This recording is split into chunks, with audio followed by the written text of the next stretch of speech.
And at the Capitol, the Montana legislature will hold its first hearing this week on what's likely to be a major issue this session, proposals to expand access to preschool. MTN's Jonathan Ambarian reports on two of the major bills that will be considered. Governor Steve Bullock has made investing in preschool one of his top goals for this year's legislative session. During his State of the State address Thursday, Bullock laid out his proposal: $22 million for public schools to offer preschool, and $8 million to continue the STARS preschool program for Head Start and other private and community programs.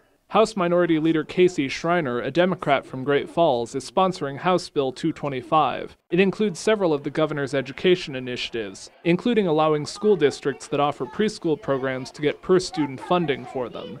It also is focused on a system that we already know is successful. These schools already exist in our communities, but it also provides boundaries and standards through the A&B system that make sure that what the state's paying for is they're getting a quality product.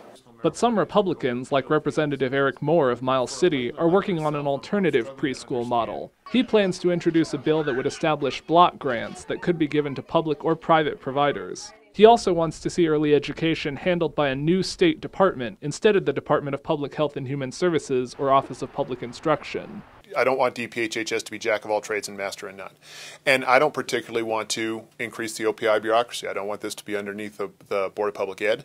Schreiner says he's skeptical about the need for an independent early education authority. We've had a successful Board of Public Ed. There's a system already in place. There's no need to grow government to accomplish the task of giving young people the opportunity for a good education. But Moore says his plan is the one that can win support from majority Republicans in the legislature. If we're going to do preschool, it should be on a school choice, merit-based, money follow the student model, and it doesn't need to be within DPHHS. That's where we're going to start the conversation. If we're going to do preschool at all, I think my model is better, and I think Republicans will like it.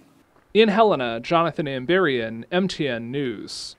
The House Education Committee will hold the first hearing on Schreiner's bill this afternoon.